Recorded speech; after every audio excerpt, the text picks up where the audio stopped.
يا أيها الذين آمنوا صلوا عليه وسلموا تسليما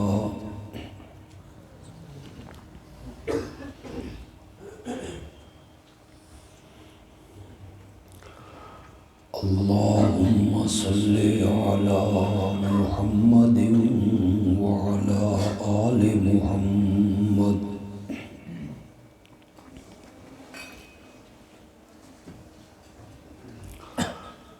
كما صليت على إبراهيم وعلى آل إبراهيم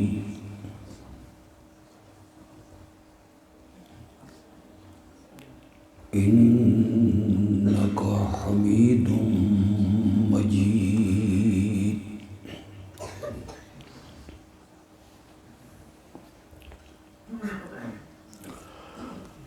اللهم بارك على محمد وعلى آل محمد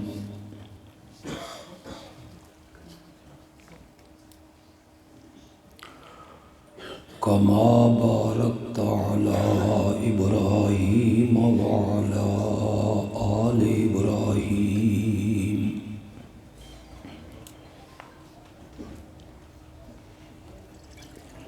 إنك حميد مجيد. اس کا آواز ذرا کم کریں جی.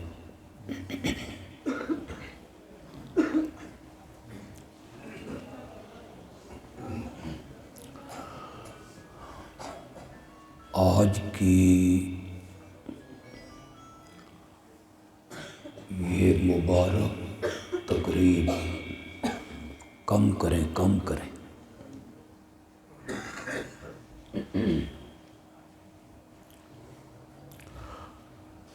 اس خوشی میں منعقد ہوئی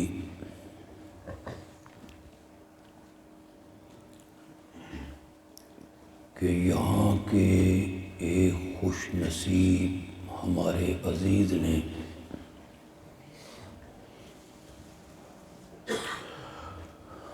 درس نظامی کا نصاب مکمل کیا.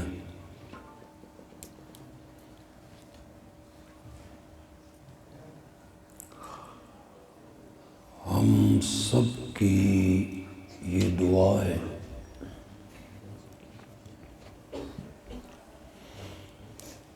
کہ اللہ ہمارے اس عزیز کو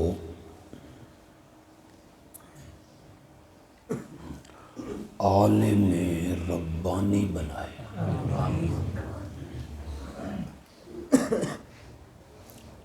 اور عالم با عمل بنائے.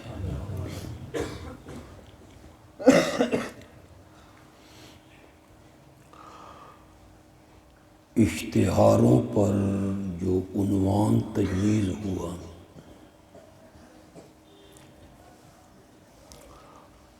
وہ ہے توحید و سنت کانفرنس.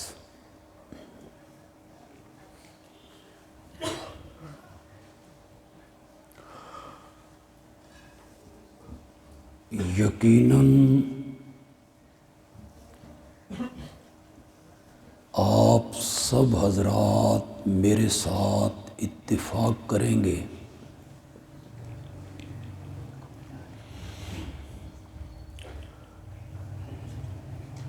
کہ کانفرنسوں کے جتنے عنوان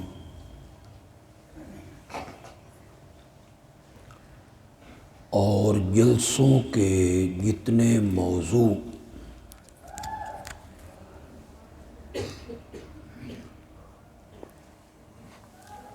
تجویز ہوتے ہیں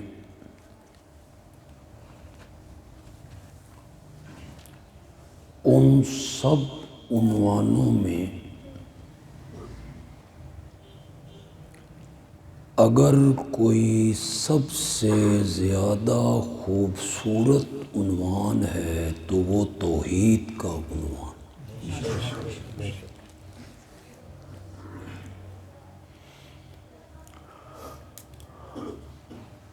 آپ نے مختلف جگہوں پہ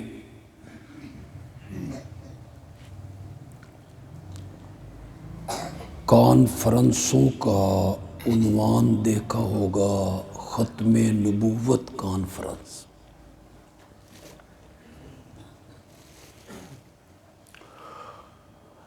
کچھ احباب نے اپنے پروگراموں کے لیے عنوان پسند کیا، عظمت صحابہ کانفرنس۔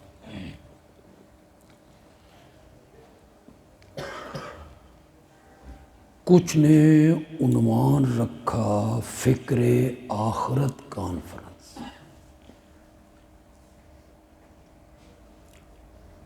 سیرت کانفرنس۔ ان تمام عنوانوں میں جو سب سے حسین اور خوبصورت عنوان ہے وہ توحید کانفرنس کا ہے۔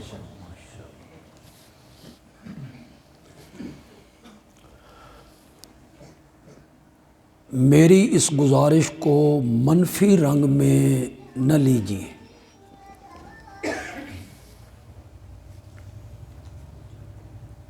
کہ بندیالوی آیا تھا اور کہہ کے گیا ہے کہ ختم نبوت پہ کانفرنس ہونی نہیں چاہیے۔ میں یہ نہیں کہنا چاہتا۔ ختم نبوت کے عنوان پر کانفرنسیں ہونی چاہیے۔ اس موضوع کی ضرورت ہے۔ لوگوں کو یہ بتانے کی ضرورت ہے کہ میرے آقا پہ نبوت کا سلسلہ ختم ہو جائے۔ آپ کے بعد کسی کو نبوت عطا نہیں ہونی۔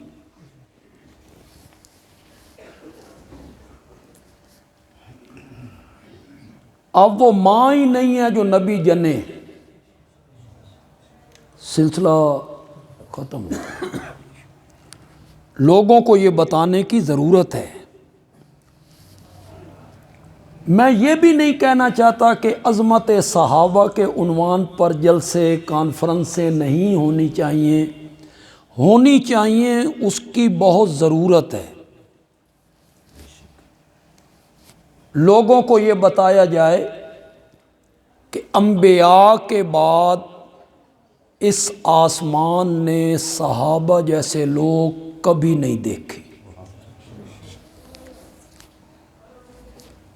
لوگوں کو صحابہ کی عظمتیں بتائی جائیں۔ اس عنوان پر بھی کانفرنسیں ہونی چاہیے۔ میں نے جو کہا کہ سب سے حسین اور سب سے خوبصورت کوئی عنوان ہے ان عنوانوں میں تو وہ توحید کا عنوان ہے۔ یہ میں نے اس لیے کہا کہ قرآن مقدس کے 30 پاروں میں 114 سورتوں میں 6600 سے زیادہ آیتوں میں جس مسئلے کو اللہ نے سب سے زیادہ بیان کیا ہے وہ مسئلہ توحید ہے۔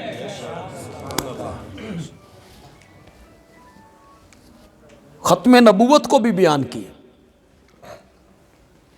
اس سے انکار ممکن نہیں ہے۔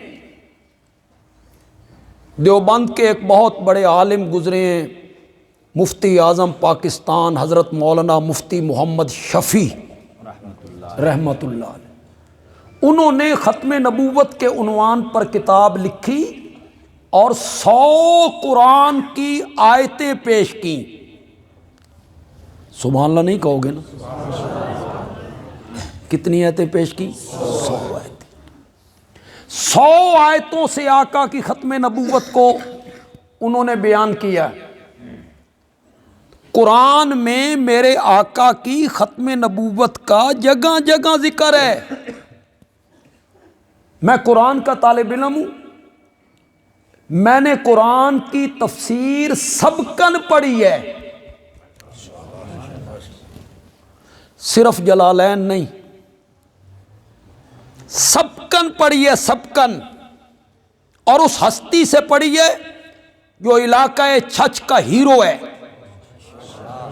شیخ القرآن مولانا غلام اللہ خان، پڑھی بھی اس ہستی سے ہے۔ پھر 30 سال پڑھاتے بھی گزر گئے، قرآن کی صورتیں میرے سامنے، آیتیں میرے سامنے ہیں، میں جانتا ہوں کہ ختم نبوت کا تذکرہ قرآن میں جگہ جگہ ہے، میں یہ بھی جانتا ہوں کہ قرآن میں جگہ جگہ میرے رب نے میرے نبی کے یاروں کے تذکرے کیے ہیں، مجھ سے وہ آیتیں چھپی ہوئی نہیں ہیں، میں نے خود اس پر کتاب لکھی ہے۔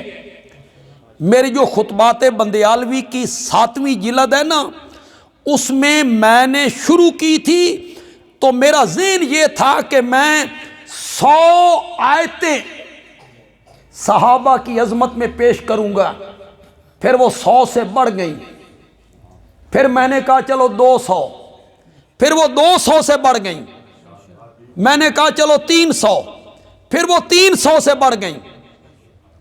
عام میں جو کوئی صاحب ذوق لوگ ہیں نا، وہ میری اس بات پہ مجھے داد دیں گے، کہیں تو جا کے میں نے پھر رکنا تھا نا، میں پھر کس ہندسے پہ جا کے رکا، 313 آیتیں، وہ تو میں نے کتاب لکھی۔ اگر کوئی اور عالم کوشش کرے، غوطہ خوری کرے، قرآن میں ڈوبے، وہ اور آیتیں بھی پیش کر سکتا ہے، یہ کوئی انتہا نہیں ہے۔ صحابہ کی عظمت میں 313 آیتیں، تو میں نے کوشش کی، میں نے پوری کتاب لکھی 700 800 صفحے کی، ایسی ایسی آیتیں ہم نے پیش کی ہیں نا جو عام طور پر علماء صحابہ کی عظمت میں بیان نہیں کرتے۔ میں عام فہم سی ایک آیت پڑھ دیتا ہوں، آپ سب کو یاد ہے، اولئک علی ھدی من ربہم، نہیں ناندی تو پڑھو پھر، تو سا گونگے ہو، گونگے مانتا لگتا تو گونگے ہو سارے۔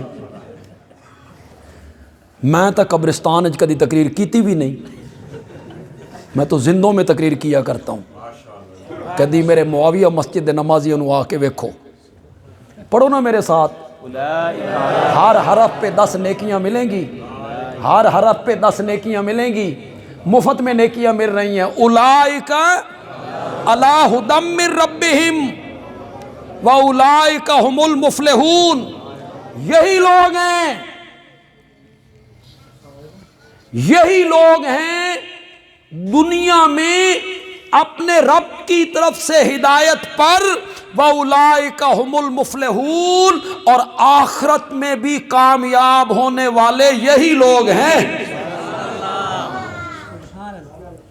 میں آپ سب لوگوں سے پوچھنا چاہتا ہوں، جب یہ آیت اتر رہی تھی میں تھا، آپ تھے، علماء دیوبند تھے، علماء اہل حدیث تھے، علماء بریلی تھے، جب یہ آیت اتر رہی تھی امام اعظم امام ابو حنیفہ تھے، امام شافعی تھے، امام مالک تھے، امام احمد ابن حنبل تھے، امام محمد تھے، امام یوسف تھے، امام ظفر تھے، ابن حجر تھا، عینی تھا، ابن کثیر تھا،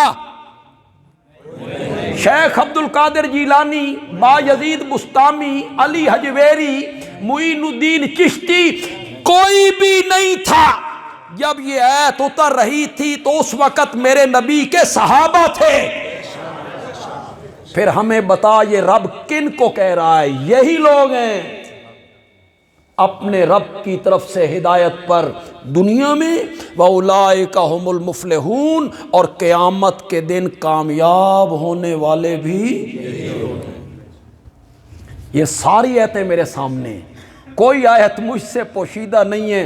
اللہ تعالیٰ اپنے نبی کے یاروں کی تعریفیں کرتا ہے، اگر لفظ گستاخی کا نہ بن جائے، میں تو بڑی نیک نیتی سے لفظ کہہ رہا ہوں، میں جب قرآن مقدس کو دیکھتا ہوں نا کہ رب میرے نبی کے یاروں کے تذکرے کرتا ہے، رشد و ہدایت کے تذکرے، تقوی کے تذکرے، صداقت کے تذکرے، فوز و فلاح کے تذکرے، رضامندی کے تذکرے، جنت کے تذکرے۔ میں نے انج لگدا رب میرے نبی دے یاراں دیاں تعریفاں کردیاں کردیاں تھکدا ہی نہیں۔ اللہ کہتا ہے یہ بھی کہہ لوں، یہ بھی کہہ لوں، یہ بھی کہہ لوں، اولئک ھم المتقون۔ کہو ذرا اولئک کیا میں نے وہ کیا ہیں؟ میں تو اس وقت نہیں تھا، آپ بھی نہیں تھے، صحابہ تھے۔ اللہ کہتا ہے اولئک ھم المتقون، یہی متقی لوگ ہیں۔ بس صرف اشارہ کروں گا، میں کہیں اپنے موضوع سے دور نہ نکل جاؤں۔ اس ہزروں کے علاقے میں، دامان میں، ملو میں، علاقہ چھچ میں متقی اس بندے کو کہا جاتا ہے جڑا ممبر تے بہ کے جمعے والے دیہڑے گالاں کڈے۔ بولو بولو بولو۔ پھر جب کوئی بندہ تاریخ کی کتاب اٹھا کے کہتا ہے کہ معاویہ ممبر پہ علی کو گالیاں دیا کرتے تھے، تو اس کے منہ پہ مارو نا یہ بات۔ متقی وہی ہوتا ہے جو ممبر پہ بیٹھ کے جمعے کے دن، یہی تربیت کی تھی میرے نبی نے اپنے یاروں کی، میرے اساتذہ نے میری تربیت کی، میرے ماں باپ نے میری تربیت کی۔ میں نے اپنی تقریر میں کبھی گالی نہیں نکالی۔ میرا استاد میری تربیت کرے تو میں گالی نہیں نکالتا۔ آمنہ کے لال نے کیسی تربیت کی تھی، تمہیں شرم نہیں آتی؟ یہ تربیت کی تھی میرے نبی نے کہ وہ ممبر پہ جمعے کے دن اپنے ساتھیوں کو، دوسرے صحابہ کو گالیاں نکالا کرتے تھے اور صحابہ بیٹھ کے سنتے تھے۔ یہی تربیت تھی، یہی اثر چھوڑا تھا میرے نبی نے۔ شیخ سعدی نے کہا تھا گلے خوشبو در حمام روزے، رسید از دست محبوب بدستم، بدو گفتم کہ مشکی یا عبیری، کہ از بوے دلا ویزی تو مستم، بگفتہ من گلے ناچیز بودم، ولیکن مدت با گل نشستم، جمال ہم نشیں در من نہ سر کرد، وگرنہ من ہما خاکم کے ہستم۔ ہوں تو طالب علم ہی فارسی چھوڑ دیتی۔ اب جو ہمارے نئے نئے طالب علم ہیں انہوں نے فارسی نہیں پڑھی، کبھی گلستان پڑھ کے دیکھو، پھر شیخ سعدی کی بوستان پڑھ کے دیکھو، تے اللہ دی قسم ہے صرف کریمہ پڑھو نا شیخ سعدی دا تے تمہیں سارے بندے دے پتر بن جاؤ۔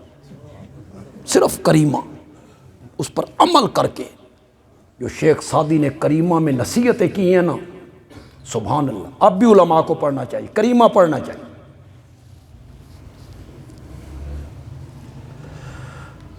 شیخ سعدی بہت بڑا شاعر تھا۔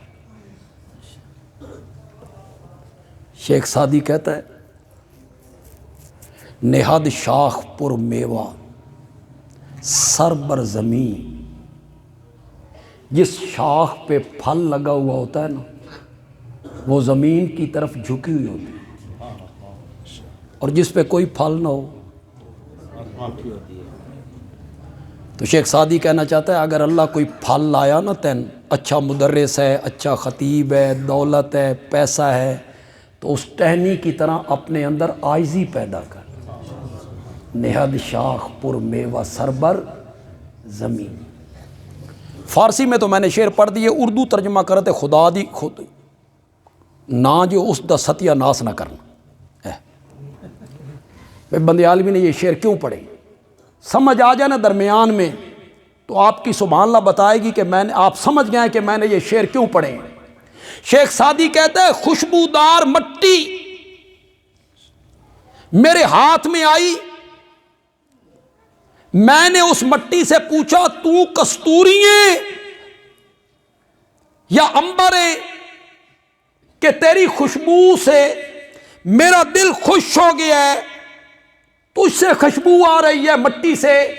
تو مٹی نے جواب میں کہا میں ناچیز مٹی ہوں لیکن کچھ مدت پھول کی صحبت میں رہی ہوں. پتہ نہیں سمجھ کے سبحان اللہ کیجئے کہ انہیں آگ چکی. لیکن کچھ مدت پھول کی صحبت میں رہی ہوں. جمال ہم نشین در من نثر کرد، وہ جو میرا ہم نشین تھا پھول، اس کی صحبت نے مجھ میں اثر کیا، وہ خوشبو مجھ میں منتقل ہو گئی.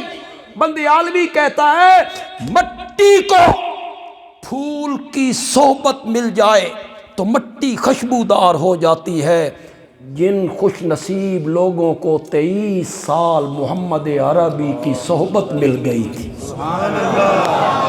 میرے نبی نے کوئی اثر نہیں چھوڑا. یہی آپ نے تصویر پیش کی صحابہ کی. پھر تم کہتے ہو کہ ہم سنی ہیں، ہم اہل سنت ہیں. صحابہ پہ تنقید کرنے والا کیسے سنی ہو سکتا ہے؟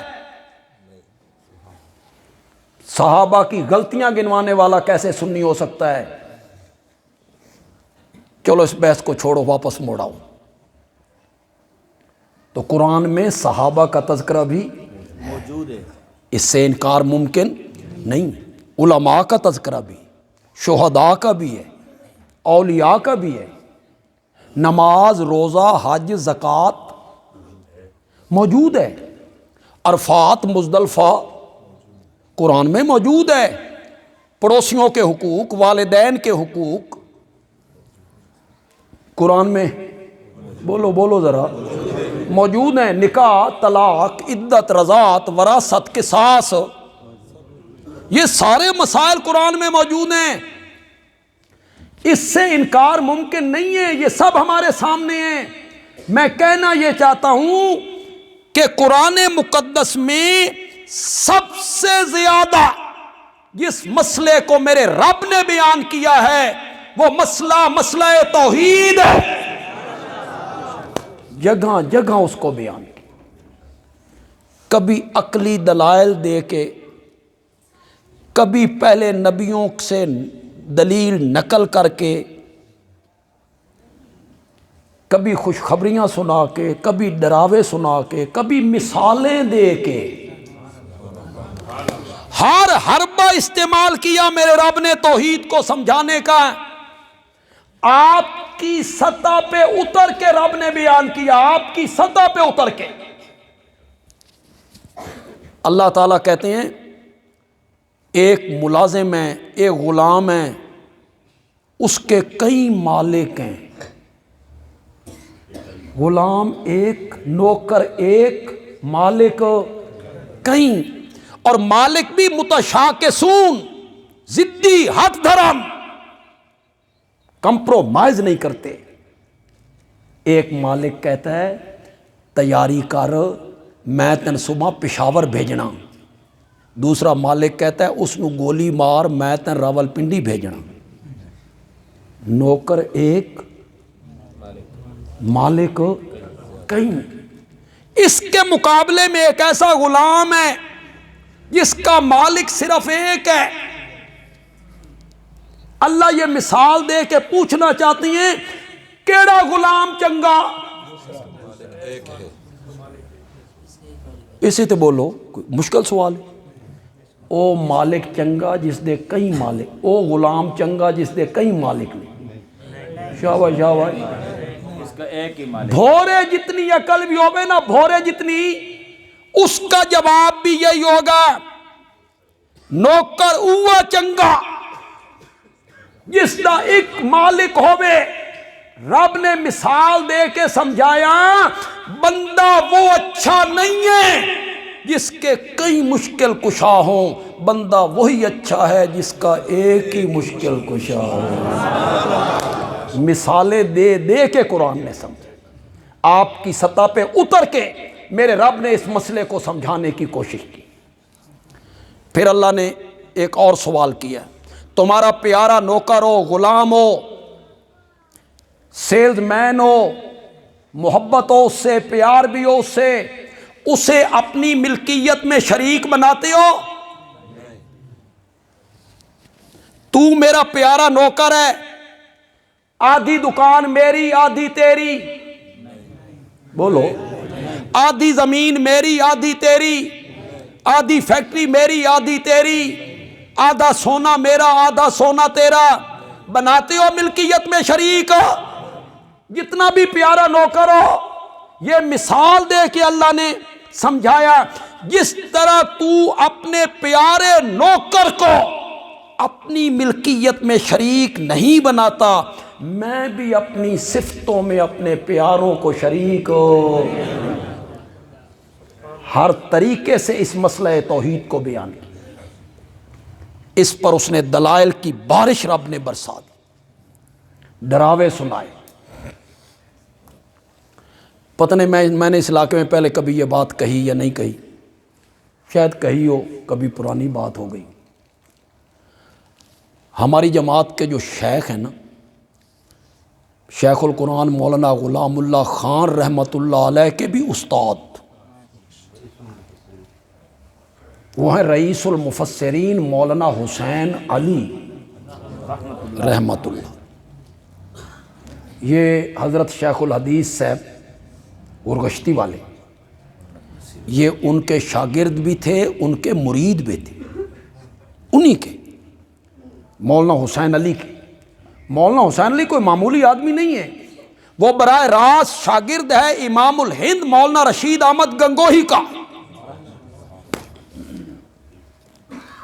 ہماری جو سند ہے نا، وہ بڑی قریب کی سند ہے، میری سند بڑی قریب کی سند ہے۔ میں صرف 2 واسطوں سے حضرت گنگوہی کا شاگرد، میں نے حضرت قاضی شمس الدین سے پڑھا، انہوں نے مولانا حسین علی سے پڑھا، انہوں نے حضرت گنگوہی سے پڑھا۔ حضرت گنگوہی تک میرے تک صرف 2 واسطے ہیں درمیان، ہماری سند بہت قریب سند ہے، اس کے باوجود ہم دیوبندی نہیں۔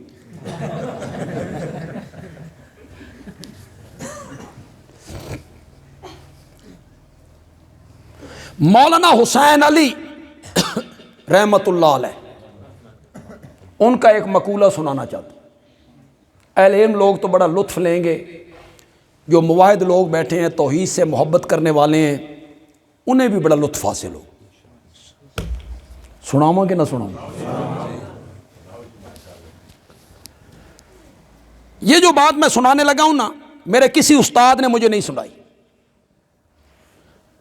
مولانا حسین علی کے جتنے شاگردوں سے میں نے پڑھا، میں نے اپنے والد صاحب سے پڑھا، وہ ان کے شاگرد تھے، میں نے حضرت قاضی صاحب سے پڑھا، وہ ان کے شاگرد تھے، میں نے حضرت شیخ القرآن سے پڑھا، وہ ان کے، میں نے کسی استاد سے یہ بات نہیں سنی، نہ کسی تفسیر میں لکھی ہوئی دیکھی ہے۔ یہ مجھے بات بتائی مولانا حسین علی کے ایک مرید نے، جڑا چٹا ان پڑھ سی، کچھ پڑھا ہوا نہیں تھا، ہندو مذہب چھوڑ کے 13 سال کی عمر میں مولانا حسین علی کے ہاتھ پہ مسلمان ہوا تھا، اور حضرت نے اس کا نام رکھا تھا عبداللہ، پھر مشہور ہوا شیخ عبداللہ۔ حضرت صاحب کا خادم تھا، گندم ساتھ کاٹتے، گاتے، بوریوں میں بند کرتے، اٹھا کے لاتے، حضرت سے بے تکلف بھی تھا ذرا۔ یہ بات اس جت نے مجھے بتائی تے خدا دی قسم مزہ ہی آ گئی۔ کہتا ہے میں ایک دن بیٹھا ہوا تھا تو مولانا حسین علی نے کہا، تین ایک گل دساں؟ میں آخا جی دسو۔ تو پہلے ٹیک لگا کے بیٹھے ہوئے تھے، اٹھ کے بیٹھ کے میں آخا جی دسو۔ حضرت صاحب نے پنجابی میں کہا تھا، میں بھی پنجابی میں بیان کروں گا، مزہ بھی پنجابی جی، اردو میں مزہ نہیں، آپ کو تو سمجھ آئیں گے ویسے تھوڑے علاقے جا بھی تو پشتو گلاں کر دے ہاں، وہ جملہ پنجابی میں بڑا لطف دے گا آپ کو۔ حضرت صاحب کہنے لگے، شیخ عبداللہ، اللہ قرآن دیاں سورتاں دے وچ جو کچھ بھی بیان کریندہ راوی نا مکیندہ توحید تے گئی.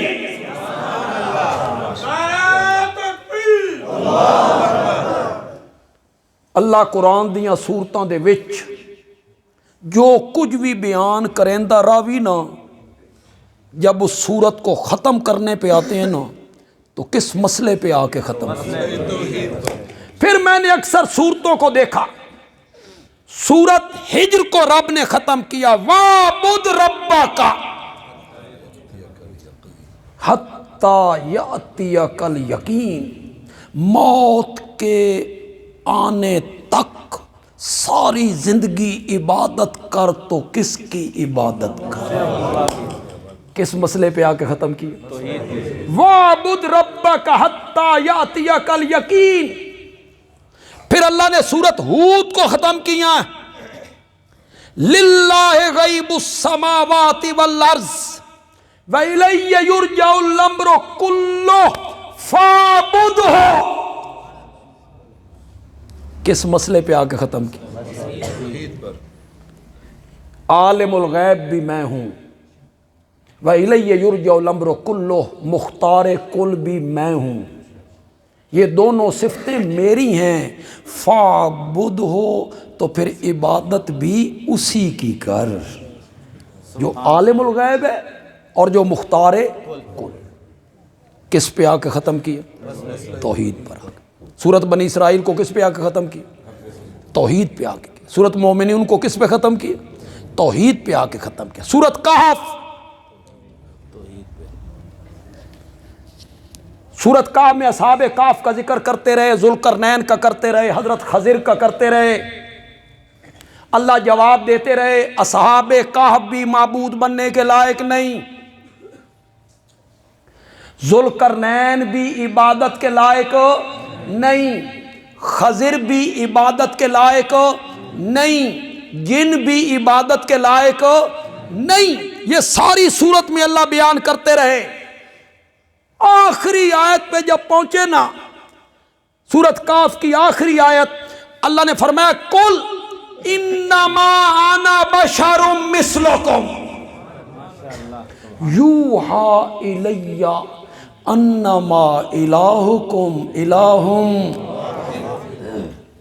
مولانا حسین علی نے بہت خوبصورت مانا بھائی, مزہ ہی آ گیا.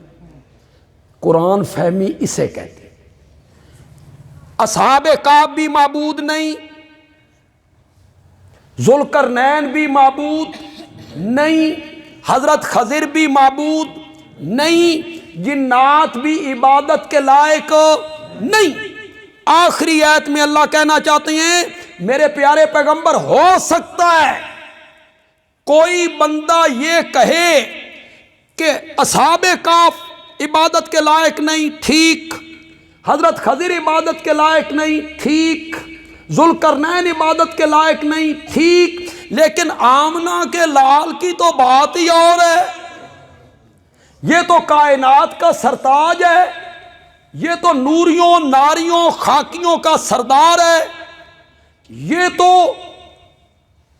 اللہ نے اس میں اب تمام صفتیں مخلوق والی اس میں جمع کر دی ہیں. یہ سب سے اعلیٰ ہے, اولا ہے, افضل ہے, اکمل ہے, اجمل ہے, اشرف ہے. ہو سکتا ہے یہ عبادت کے لائق ہوں, ہو سکتا ہے یہ معبود بننے کے لائق ہوں. آخری آیت میں کہا کل, میرے پیغمبر اب آپ بھی اعلان کریں انما انا بشر مثلکم, معبود کے نہ ہونے میں تم جیسا ہوں. ماشاءاللہ سبحان اللہ. میں بشر ہوں جیسے تم, جس طرح تم معبود نہیں ہو میں بھی معبود نہیں ہوں. اس کی تائید کیا ہے؟ حضرت صاحب کہتے ہیں آیت کا آنے والا حصہ اس کی تائید ہے. یوحی الی انما الہکم الہ, میں معبود بننے کے لائق نہیں ہوں اس لیے کہ معبود کائنات کا ہے تو وہ صرف کون ہے؟ اللہ جب سورت کو ختم کرنے پہ آتے, ختم کس مسئلے پہ آ کے کرتے؟ توحید پر آ کے کرتے. اما بنعمت ربک فحدث، کیا میں نے اپنے رب کی نعمت کو ظاہر کر، یہی میں نہ کرتے نا مفسرین، یا کوئی اور میں نہ سنیا جی، کیا مطلب ہے؟ اللہ نے پیسے دیتے نا، دولت دیتی ہے نا، چنگے کپڑے پا، اللہ نے دولت دی ہے نا، اگر حلال کی اچھی گاڑی رکھ، اللہ نے اگر دولت دی ہے نا، حلال کی کمائی ہے، اچھا مکان بنا۔ رب کی نعمت تیرے جسم پہ ظاہر ہونی چاہیے، اللہ کی نعمت تیرے جسم پہ کیا ہونی چاہیے؟ اچھے کپڑے پہننے کا نام تکبر نہیں ہے، اچھا لباس پہننے کا نام تکبر نہیں ہے، اچھی گاڑی میں بیٹھنے کا نام تکبر نہیں ہے، اچھے مکان میں رہنے کا نام تکبر نہیں ہے، نہیں ہے۔ پھر ایک مرتبہ سنو، اچھے کپڑے پہننا، اچھا لباس پہننا، اچھی گاڑی استعمال کرنا، اچھا مکان بنا لینا، اس کا نام تکبر نہیں ہے، نہیں ہے۔ تکبر نام ہے دوسروں کو حقیر سمجھنے کا۔ تکبر نام کس کا ہے؟ دوسروں کو حقیر سمجھنے کا نام تکبر ہے۔ ایک کنال کی کوٹھی میں رہنے والا مرلے کے مکان میں رہنے والے کو حقیر نہ سمجھے، اچھا لباس پہننے والا ماڑے لباس والے نو حقیر نہ سمجھے۔ لینڈ کروزر تے جا رہا، کروڑوں کی گاڑی ہے، اور قریب سے سوزوکی 800 گزری ہے، اور اس آکے اے سابندانی جا رہی، اے تکبر۔ وہ جو اس چھوٹی گاڑی کو دیکھے نا، کہے یا اللہ تیرا شکر ہے، تو نے مجھے اتنی دولت دی ہے کہ میں ایسی گاڑی میں بیٹھا ہوں، اللہ کا شکر کر۔ تکبر نام ہے دوسروں کو حقیر سمجھنے کا۔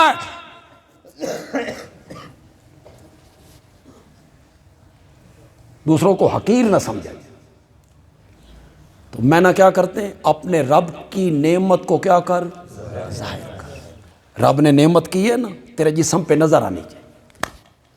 بندہ ہوئے کروڑ پتی تے کپڑے پائے اس ایو جائے، بندے دا روح کرے اس نو زکوٰۃ دے دے، اور اس سے پوچھو کہ سادگی ہے، سادگی، سادگی نہیں کنجوسی ہے، سادگی اس کا نام ہے۔ اما بنعمت ربک فحدث، رب کی نعمت کو ظاہر کر۔ نبی پاک کو خطاب ہو رہا ہے بظاہر۔ ہمارے مولانا حسین علی کہتے ہیں نہیں، یہ میں نے نہیں، پیچھے نعمتیں دیکھو۔ سورت میں جو رب نے نعمتوں کا ذکر کیا، پہلے ان کو دیکھو۔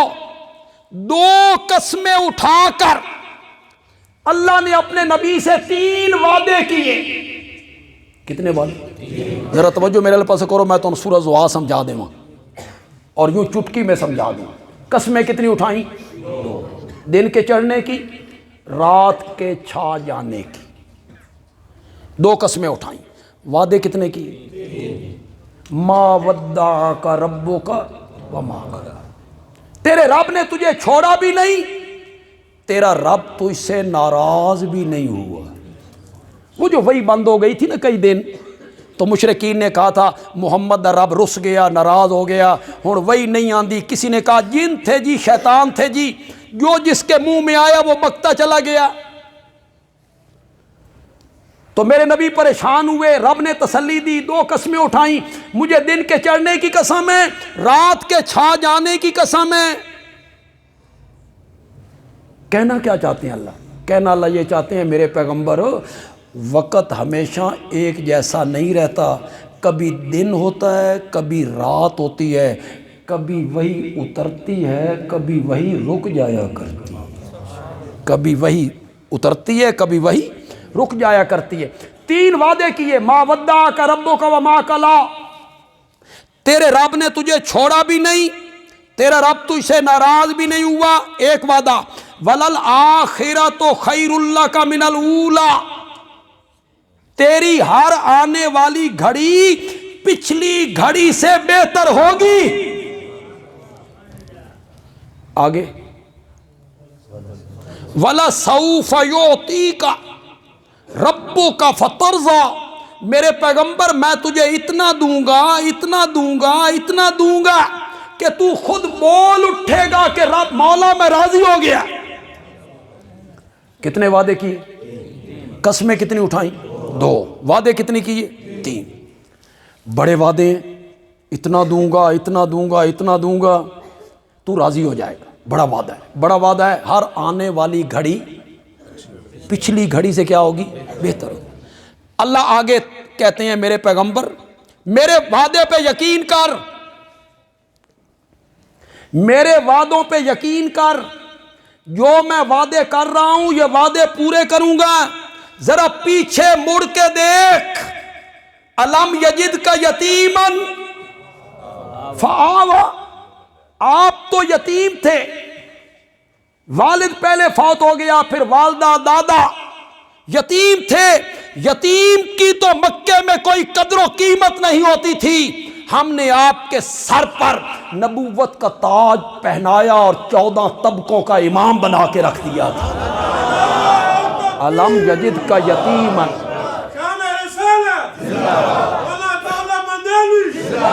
جو وعدے کر رہا ہوں یہ پورے کروں گا۔ ذرا پیچھے مڑ کے دیکھ، الم یجد کا یتیمن فآویٰ ووجدک ضالا فہدیٰ۔ کیسے معنی کروں ضالن کا؟ نبی پاک کے بارے میں آ گیا ہے، ولضالین پڑھتے ہو کہ نہیں پڑھتے ہو؟ لیکن ضال کا ہمیشہ معنی گمراہی کا نہیں ہوتا، جہاں ضال آ جائے معنی گمراہی کا ہو نہ۔ عرب کے لوگ جب دودھ میں پانی ڈالتے ہیں، عرب کے لوگ جب دودھ میں پانی ڈالتے ہیں تو وہ کہتے ہیں زل الماء فی اللبن، زل الماء فی اللبن، پانی دودھ میں گم ہو گیا۔ کیا؟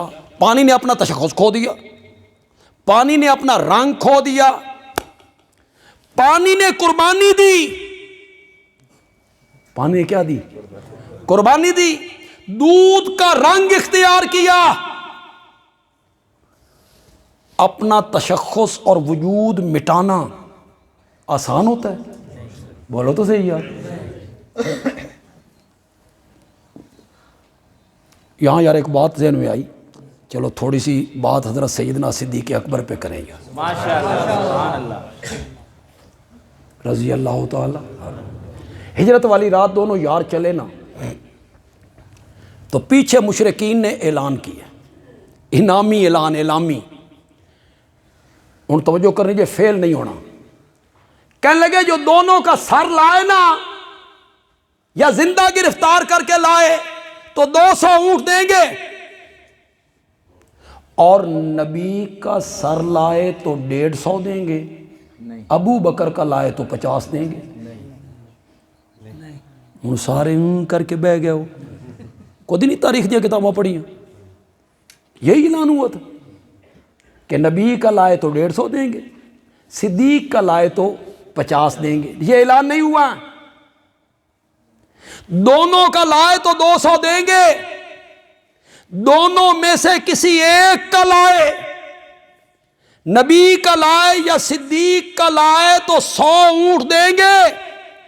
بندیالوی کہتا ہے ابو بکر صدقے جاواں، آج تیری قیمت نبوت دے برابر پہ گئی ہے۔ حالانکہ کہاں نبی اور کہاں صدیق، خدا دی قسم نسبت ہی کوئی نہیں۔ نبی کا جو مقام ہے، اللہ کے ہاں جو اس کی قدر ہے، حضرت صدیق اکبر ساری امتوں کے سردار، ٹھیک، لیکن کہاں نبوت، نسبت ہی کوئی نہیں۔ جتنی عرش کو فرش سے ہے، جتنی آسمان کو زمین سے ہے، جتنی سورج کو ذرے سے ہے، نسبت ہی کوئی نہیں۔ نبوت کا مقام تو بہت اعلیٰ، بہت اعلیٰ۔ جو نبی کا رب سے تعلق ہوتا ہے کسی اور کا ہو سکتا ہے؟ سوال ہی پیدا نہیں ہوتا۔ ہونا تو یہی چاہیے تھا، ابو بکر کا لائے تو 50 دیں گے اور صرف نبی کا لائے تو 150 دیں گے، لیکن نہیں، اعلان کیا ہوا؟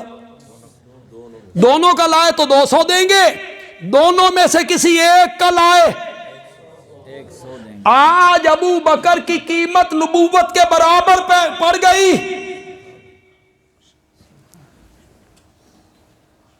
دودھ میں جب پانی ڈالتے ہیں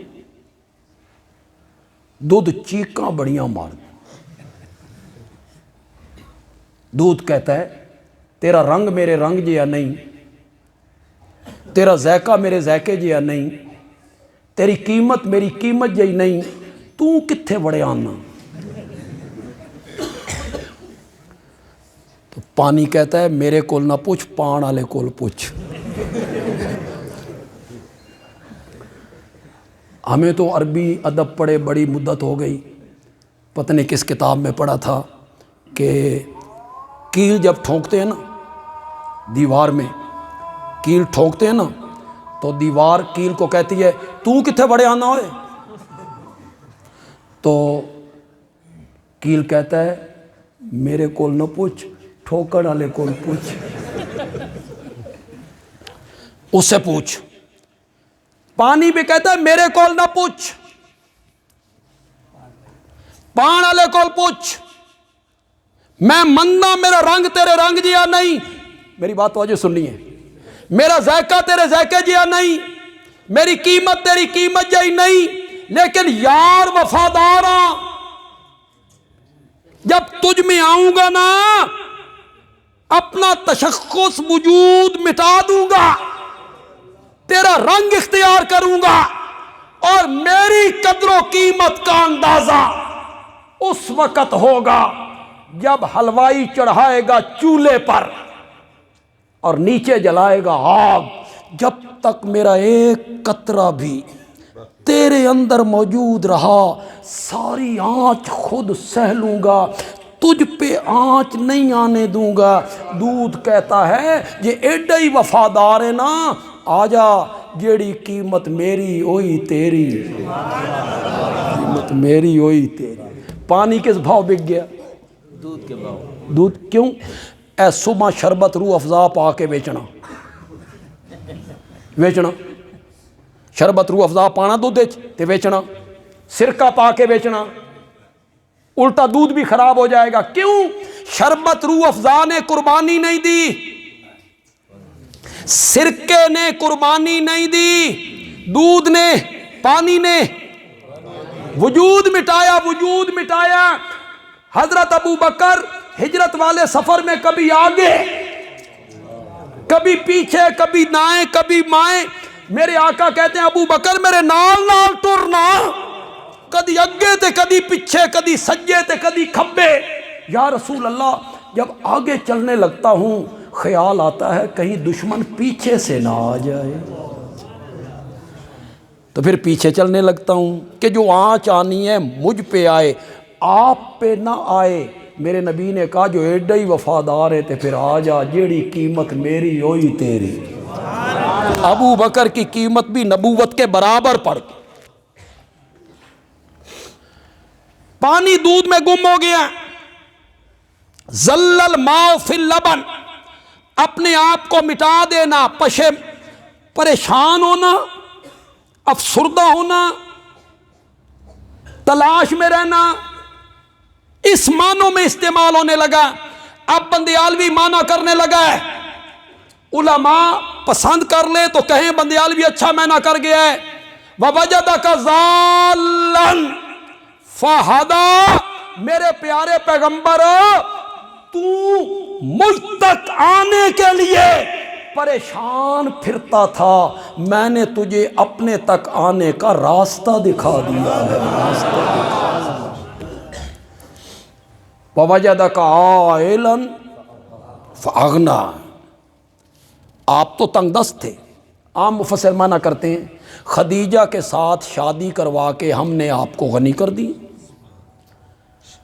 لیکن یہ معنی اتنا مناسب نہیں، معنی غنا کا مناسب ہے۔ غنا، غنا پیدا کرنا۔ غنا کسے کہتے ہیں؟ شابہ چھچ دے لوگوں، غنا کہتے ہیں 1 لاکھ روپیہ ہوئے نا تے بندہ آکے 2 لاکھ ہو جان. شاباش 1 مربع ہوئے نا تے بندہ آکے 2 مربع ہو جان. 1 مل ہوئے نا تے بندہ آکے 2 ملاں ہو جان. اس کو غنا نہیں کہتے. غنا کہتے ہیں جو کچھ رب دے دینا اس پہ بندہ شکر کرے. غنا پیدا کر دیا. میرے پیارے پیغمبر اگر آپ کہیں تو میں اود پہاڑ آپ کے لیے سونے کا بنا دوں. اور میرے نبی جواب میں کہتے ہیں مولا اگر مجھ سے پوچھتا ہے تو 1 وقت کا کھانا دیا کر, دوسرے وقت کا نہ دیا کر, تو اس سے مانگتے ہوئے مزہ آئے گا. یہ ہے غنا. وہ کہتا ہے اود پہاڑ سونا نہ بنا دیں. یہ کہتا ہے نہ, جو کچھ دے رکھا ہے اسی پہ اکتفا کرنا. کتنے وعدے کیے؟ قسمیں کتنی اٹھائیں؟ وعدے کتنے؟ ماضی کے انعام کتنے؟ آگے حکم بھی 3. اما السائل فاما الیتیم فلا تقہر واما السائل فلا تنہر واما بنعمت ربک. 2 قسمیں, 3 وعدے, 3 ماضی کے انعام, 3 حکم. مولانا حسین علی کہتے ہیں پیچھے نعمتیں دیکھو. آپ تو یتیم تھے, میں نے سر پہ نبوت کا تاج رکھا تو کائنات کا سرتاج بنا کے رکھ دیا. تیری آنے والی گھڑی پچھلی گھڑی سے بہتر ہوگی. اتنا دوں گا. تو خود بول اٹھے گا میں راضی ہو گیا ہوں. انعام دیکھو, آگے مطالبہ دیکھو. اما بنعمت ربک فحدث.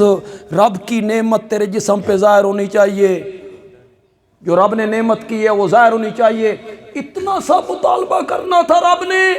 نعمتیں اتنی بڑی بڑی, مطالبہ اتنا چھوٹا. مولانا حسین علی نے حدث کا معنی کیا بیان کر. سبحان اللہ. حدث کا معنی کیا؟ معنی بھی یہی ہے. حدث کا معنی بھی یہ, بیان کر.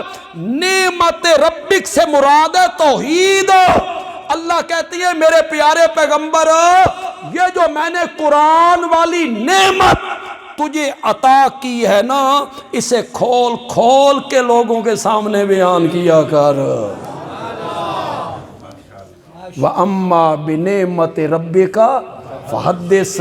اپنے رب کی نعمت کو کیا کر؟ اِنَّ هَذَا لَفِي الصُّحُفِ الْأُولَى صُحُفِ ابراہیم وموسیٰ. یہ مسئلہ تو ہم نے پہلے صحیفوں میں بھی بیان کیا تھا. یہ مسئلہ تو ہم نے ان صحیفوں میں جو حضرت موسیٰ پہ اترے, ان صحیفوں میں جو حضرت ابراہیم پہ اترے, وہ کتابیں جو پہلے نبیوں پہ اتری, یہ مسئلہ تو ہم نے ان کتابوں میں بھی بیان کیا تھا. مولانا حسین علی کہتے ہیں اس مسئلے سے مراد ہے سبح اسم ربک الاعلی. پاکی بول اپنے رب کے نام کی. کہو نا پھر سبحان اللہ. رب جو کہہ رہا ہے پاکی بول اپنے رب کے نام کی. تو سبحان اللہ کا کیا معنی؟ یہ زمین پاک ہے, صحابہ پاک ہیں, نبی پاک ہیں, دری پاک ہے, کپڑا پاک ہے, اللہ پاک ہے. اللہ انہی پاک ہے جنہیں کپڑا پاک ہے. اللہ انہی پاک ہے جنہیں زمین پاک ہے. ہر ایک کی پاکی کا معیار الگ نہیں ہے, ہر ایک کی پاکی کا معیار الگ ہے. اللہ پاک ہے شریکوں سے. کیا معنی کریں گے؟ اللہ پاک ہے شریکوں سے. بندیالوی اپنی طرف سے معنی نہیں کرتا. سورت یونس اٹھا, آیت نمبر 18 اٹھا, وہاں رب نے کہا سبحانہ وتعالی اما یشرکون. خود رب نے یہ معنی سبحان ربک رب العزت اما یصفون. رب پاک ہے شریکوں سے. اس کی ذات میں بھی کوئی شریک نہیں, اس کی صفتوں میں بھی کوئی شریک نہیں. سبح اسم ربک الاعلی. پاکی بول اپنے رب کے نام کی. زور سے بولو. پاکی بول اپنے رب کے نام کی، وہ وحدہ لا شریک ہے، وہ حقیقی معبود ہے، اس کی عبادت میں، اس کی صفات میں کوئی شریک نہیں ہے۔ اللہ کہتے ہیں ان ھذا لفی الصحف الاولی صحف ابراہیم و موسیٰ۔ میرے پیارے پیغمبر یہ مسئلہ صرف ہم نے قرآن میں بیان نہیں کیا، پہلی کتابوں میں بھی اسی کو بیان کیا تھا۔ اللہ تعالیٰ عمل کی توفیق عطا فرمائے۔ الحمدللہ۔